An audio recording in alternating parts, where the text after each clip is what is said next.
Good morning. Welcome to the 6th global meeting of the Sustainable Banking Network. It's a pleasure to see you all today. My name is Rong Zhang. I'm the global coordinator of SBN. It's great to see so many familiar faces and new members as well. We have an exciting two-day program ahead of us. I will guiding the procedures today and tomorrow. Before we start the speech, I would like to remind you to keep your name badge and security pass. They're good for 2 days. As you know, it's very difficult to get replacement during the spring meetings. Now, I have the pleasure to introduce Mr. Ethiopius Tafara to make the opening remarks on behalf of IFC and the Sustainable Banking Network Secretariat. Mr. Tafara is IFC's Vice President and the General Counsel for Legal, Compliance, Risk and ESG sustainability. In his capacity, he is responsible for IFC's non-financial risk, including legal and compliance functions. He also oversees IFC's ESG department, which hosts the SBN Secretariat on behalf of IFC. And he's a recognized thought leader on the regulatory and governance standards underpinning the global securities market. He has advised developing countries on the reforms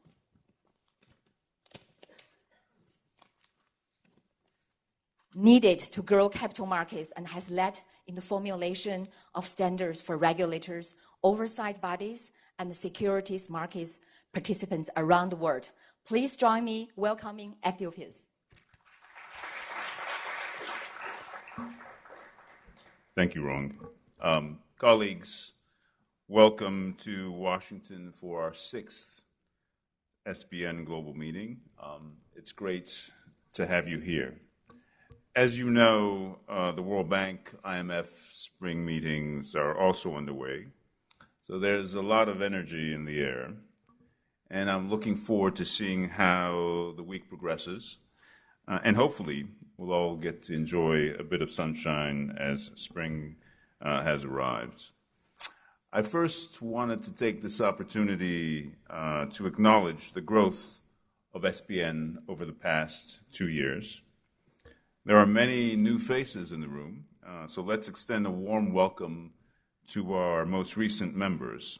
We have the Brazilian Federation of Banks, the Commercial Banks Association of the Dominican Republic, the National Bank of Georgia, the Reserve Bank of Fiji, the Moroccan Capital Market Authority, the Superintendencia Financiera de Colombia,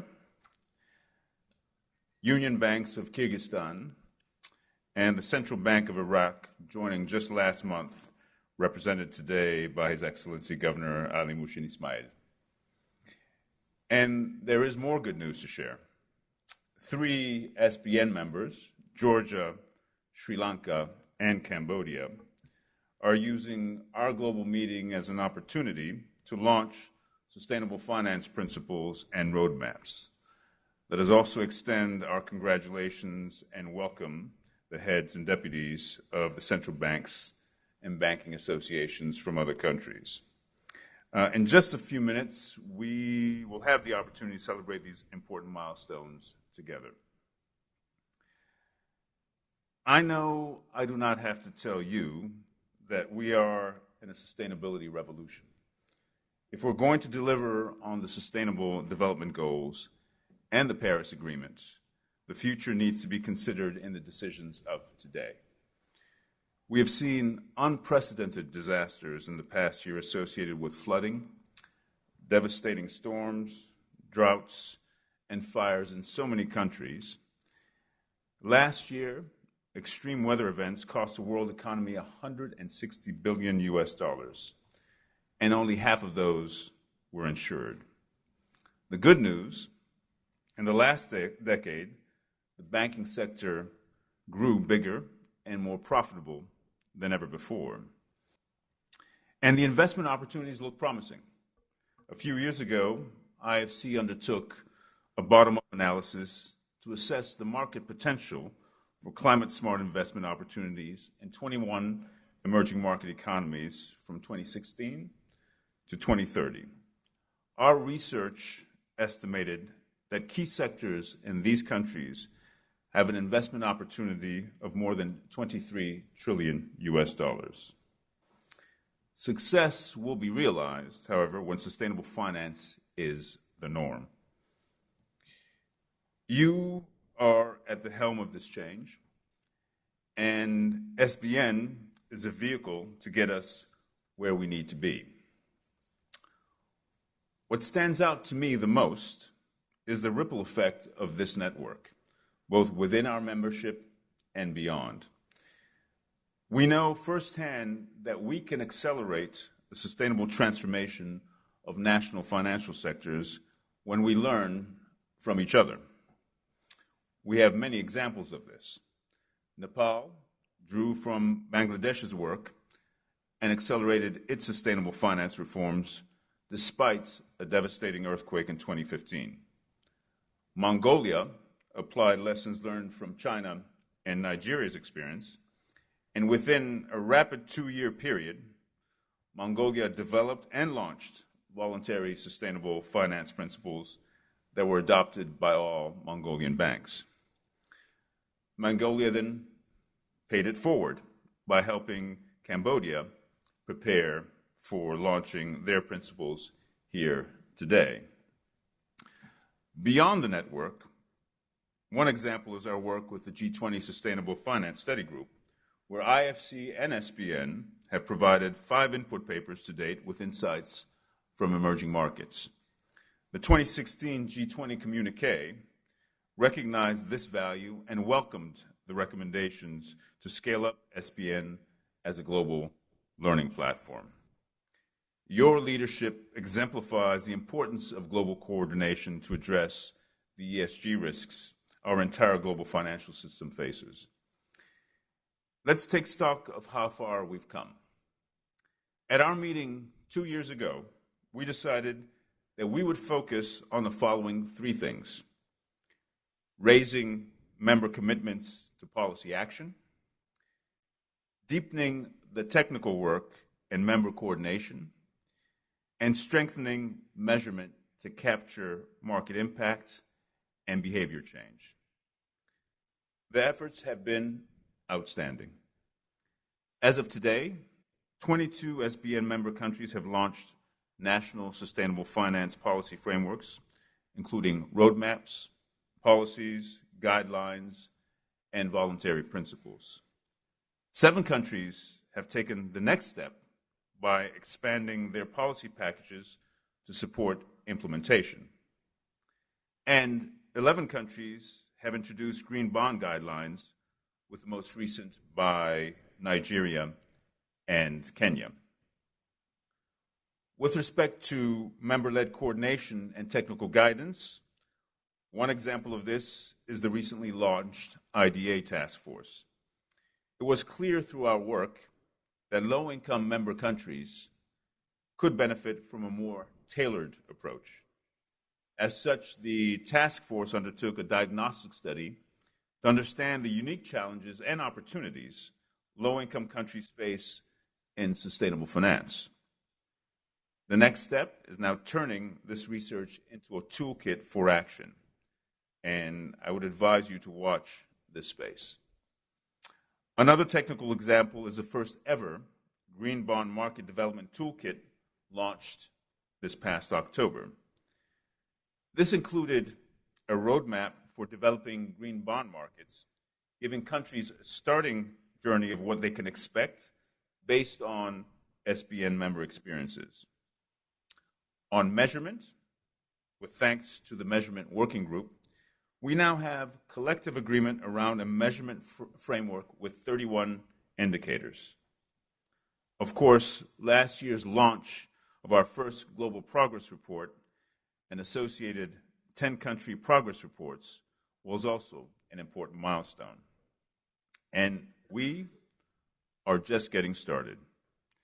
At your request, we're also going deeper into tracking behavioral change by banks.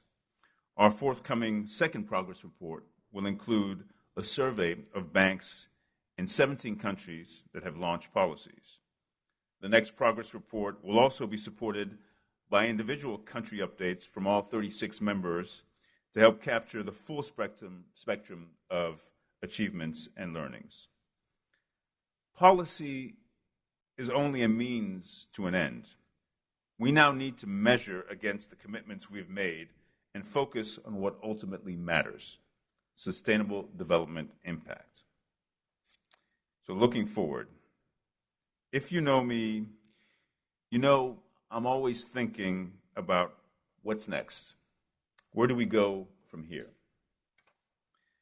In my view, we need to move into a phase of driving measurable change. And here are 3 actions we need to take moving forward. First, sustainable finance needs to be core to financial regulation. We need to embed ESG risk management and green and climate targets into the day-to-day supervision of the supervisory activities of regulators. Second, robust reporting and monitoring frameworks need to be established. Commitments to disclosure and transparency on ESG factors increases the maturity of financial institutions to manage these issues, and they help to create natural checks and balances. To put it quite simply, what gets measured gets managed. And third, we need usable and standardized data. We currently have an explosion of interest in ESG indicators and metrics to assess impact and the link with better performance. What we need going forward is to hone in on these indicators that are good proxies for the risks we are trying to manage and provide the data we need for effective decision-making. Across the financial sector, we also need to work on the best ways to align and centralize ESG data so that we unlock the market opportunities offered by sustainable sectors and businesses. At each global meeting, together, we have identified new goals and priorities. And with each subsequent meeting, we have celebrated major leaps forward as a result. As a secretariat and technical advisor to the network, IFC looks forward to continuing to facilitate these efforts, and we extend our appreciation to your contributions as partners. The next 2 days will be a great opportunity for us to develop our next course of action. And with that, I welcome you again, and I'd like to now kick things off.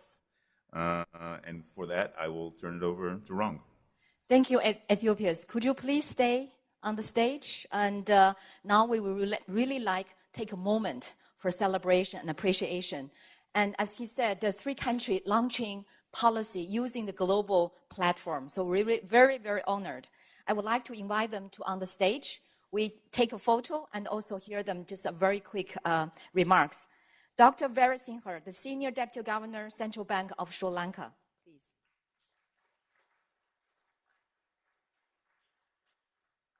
Mr. Achil, Mr. Verivili, Deputy Governor, National Bank of Georgia. I think my pronunciation was okay. And Ms. Lei Rachna, the Small Finance Committee Chair, Association of Banks in Cambodia. And for Cambodia's voluntary principle also endorsed by the central bank. So we'd like to also invite Madam Seri, the Director General, National Bank of Cambodia.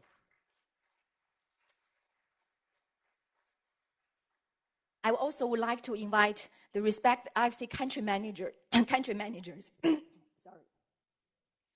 to on the stage, excuse me, hiccup, and witness the ceremony. Ms. Amina Arif, the country manager for Sri Lanka, and Jan Belson, the senior country manager for Georgia, and Kyle Kofa, for IFC senior country manager for Cambodia, please.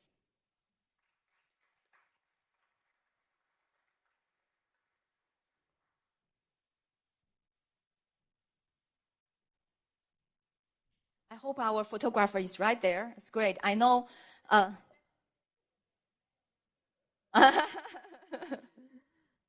Perfect. Okay.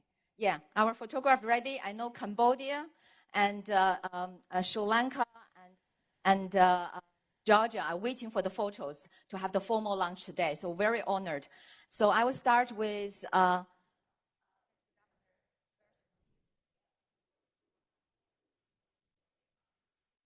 First of all, I'd like to thank IFC for arranging and giving us the opportunity to launch once we become members of the SBN about 2 years in 2016.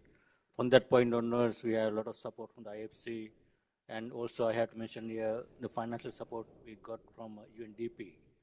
We have to appreciate that. Plus the national agenda that is right from the head of state, the president, prime minister, parliament, and the minister of finance have all got the blessings. And as a result, we are looking forward to implement what we are launching today. Thank you very much. Thank you very much. I thought it will be their cover of the roadmap on the stage. But now I would like to invite Deputy Governor from Georgia. Thank you, Rong.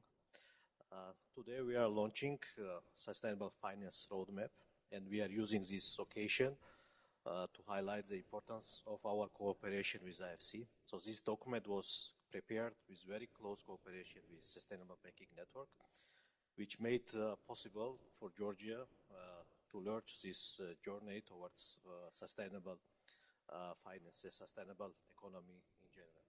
So this document is guiding tool for private sector and also for public sector, which highlights the measures central bank is going to implement and with specific timelines. So it creates predictability of our actions because it's a long-term journey. Thank you very much. Thank you very much. Ms. Rashna? It's very great to have a global launch of our Sustainable Finance Principle today. And thank you very much to IFC and Mongolian Banker Association for supporting us. And we hope that you continue to supporting us to implement this principle. Thank you very much. Thank you very much. And to close ceremony, I would like to invite Ethiopia to say a couple words. For me, this is a demonstration of the power of this network, whereby by virtue of coming together on a voluntary basis, we're able to advise one another, support one another, and advance sustainable finance as the way of the future when it comes to finance. I think the power of this network, as I was saying earlier in the green room, has engendered all sort of jealousies around the world by virtue of how far we've been able to come as a group in pushing one another towards sustainable finance on a voluntary basis. I think we have a lot to be proud of, and I think we have a lot to look forward to as well. And I'm very proud that we, as the IFC, are able to serve as a secretariat to such an enlightened group. Thank you.